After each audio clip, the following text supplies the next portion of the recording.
All right, well, let's come back to our conversation. That increase in national insurance for employees and employers. Remember, it is so that we can tackle, or they can tackle the backlog of the care in the NHS and social care reform. And here to give us more details on that is Health and Social Care Secretary Sajid Javid, joining us from the new Queen Elizabeth II Hospital in Welwyn Garden City.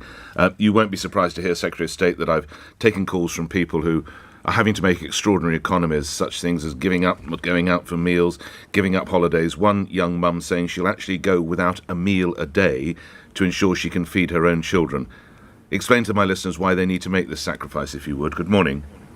Good morning, Nick. And first, let me explain what the money does, and then answer that a bit more directly as well. Sure. This levy, it's going to contribute to an additional £39 billion, so additional on top of what was planned pre-pandemic, into the NHS and adult social care.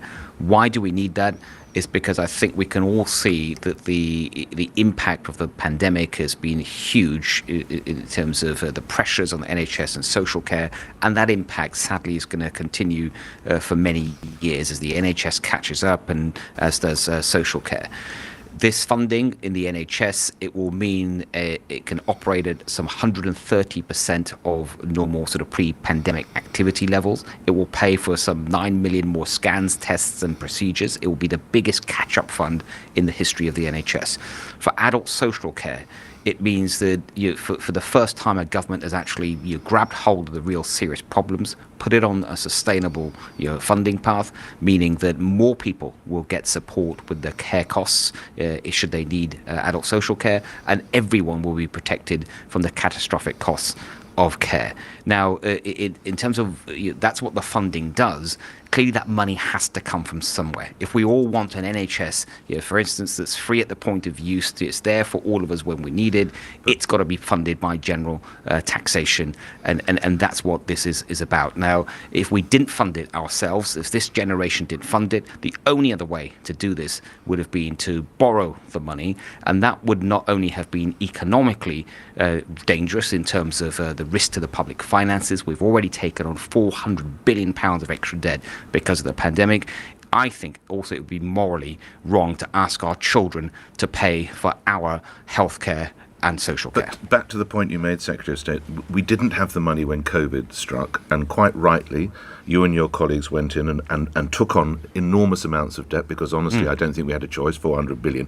Why not do the same here? Why do you have single mums not able to eat and people not able to go on holiday and people making all sorts of economies, Secretary of State? Well, you make a very important point, but I think that as a society, we can handle both. We can properly fund, as a country, the NHS and social care, but also protect those people that are most vulnerable and need it most. And that is why the Chancellor has also set out over the last few weeks help, for example, with energy costs, £9 billion of support, the doubling of what's called the hardship fund that's held by local authorities to £1 billion to help some of the most vulnerable in communities across the country.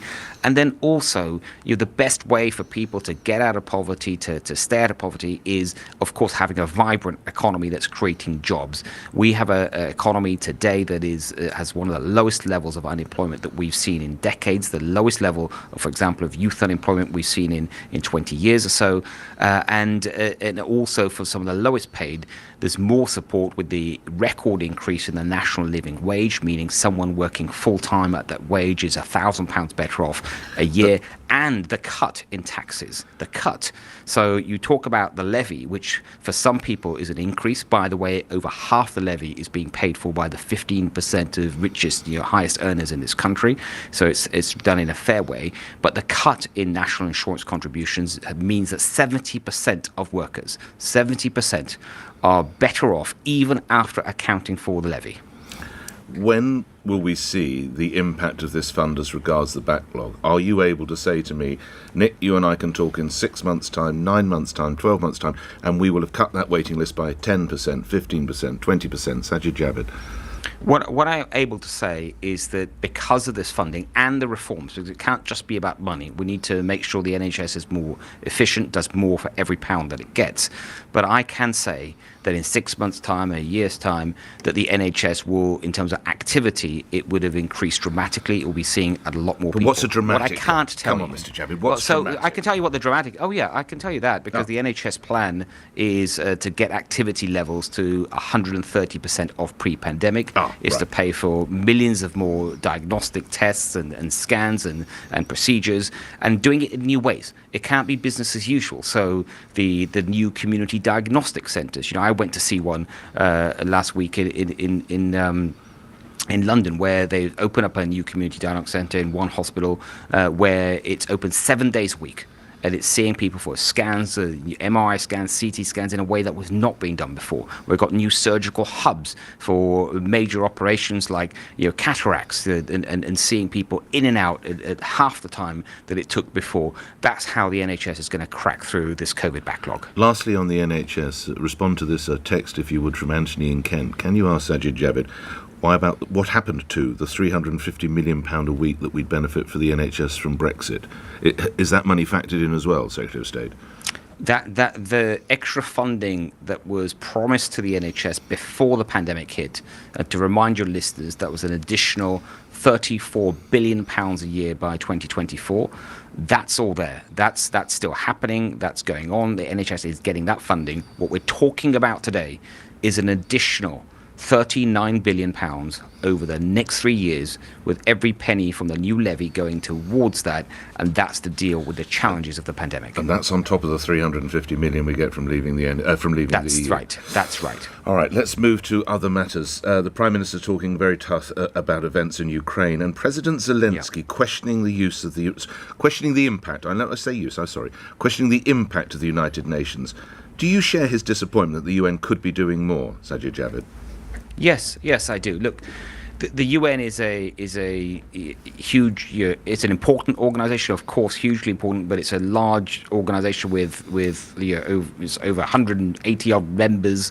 Almost every country in the world, some wielding more power than others, including Russia as a permanent member of the Security Council. It's far from perfect, and I absolutely share what President Zelensky set out yesterday, his frustrations. The UN should be doing more, but we shouldn't be relying just on the UN. It's up to each and every country to do what it can, either itself bilaterally, and I'm pleased with this, either the military support, the humanitarian support, the support from my department for Ukraine, for example, with the medical aid. I've got ambulances now going there as well for the first time, as well as all the medical equipment we sent, but also through the G7 and the EU. I was pleased to hear that overnight the EU have set out a range of sanctions, some of them very new, sort of tough sanctions, and that's exactly the kind of approach that we should all be taking. Sorry, those ambulances are spare to capacity within the NHS? Yes, they're private? yes. I see. No, they are. They're spared. These are older ambulances that the NHS no longer needed, and so we've sent 4, and I think in total we're going to send around 20, and we'll do what more we can. The Labour Party suggests that the Russian ambassador to the United Kingdom, Andrei Kelin, should be expelled. Are you in agreement with that? That's a decision for the Foreign Office. I mean, I can see why someone would say that. I completely understand it. But it is, I think, also important that we have a dialogue with Russia. I don't think it would be to anyone's advantage to cut off all discussions and dialogue. I also thought yesterday that when our Prime Minister appealed directly to the Russian people, trying to talk to the Russian people directly through media, it was right as well. I think the average Russian is an ordinary, decent, hardworking, compassionate person, and they don't want these atrocities unfolding. Surely they can't want to see what's happening in Ukraine right now, happening on European soil, and I think it's right to appeal to them directly as well. Last couple of points. Politico is reporting there will be fresh sanctions against Russia today from the British government. Are they correct? Well, let's wait and see. I mean, the Prime Minister has always been very clear that we will not hesitate to take further action if necessary, and let's see what he says. All right, and lastly, reminding my listeners, you served as Culture Secretary under David Cameron some years ago. There are reports that there's a growing rebellion over the privatisation of Channel 4. Is that a correct move by your colleague Nadine Dorries, and indeed by the Prime Minister, to sell off Channel 4? No, I think it is. Yeah, I think that. Why? I mean, I love Channel 4. I think it's great, but I want a Channel 4 that can compete in a what is a vastly changing landscape. I think we can all agree that since Channel 4 was created, that the media landscape has changed beyond recognition. A conservative creation that provides a lot of employment to what are called indies, independent production companies that make programmes that travel around the world, is a success story. It's offering employment, and this Conservative government wants to sell it. And you must think carefully about why could it be better off being sold. And the reason is that to compete properly, it needs to be able to raise its own funds and capital, whether that's debt or equity, to do that in a way that it can properly compete in a vastly changing media landscape. This will set Channel 4 free. It will still be, by the way, a public broadcaster like ITV. It will have a public license. It will have duties under that. You know, ITV is a great British broadcaster too, but it's been privately held now for many, many years, and it's grown stronger. It's been able to compete, I think, as a result of that, more effectively. And by the way, my understanding is the funds that will be raised, I don't know how much eventually, there'll be, that all have to be worked out, but the funds that will be raised, which will be considerable from the sale, will all be reinvested back in the creative industries, including your independent productions. Grateful for your time, Health Secretary Sajid Javid, joining us from that hospital in Welwyn Garden City. Time now 2 minutes after 8, news on LBC. On your radio, on Global Player, and Play LBC. leading Britain's conversation. This is LBC. From Global's newsroom, millions of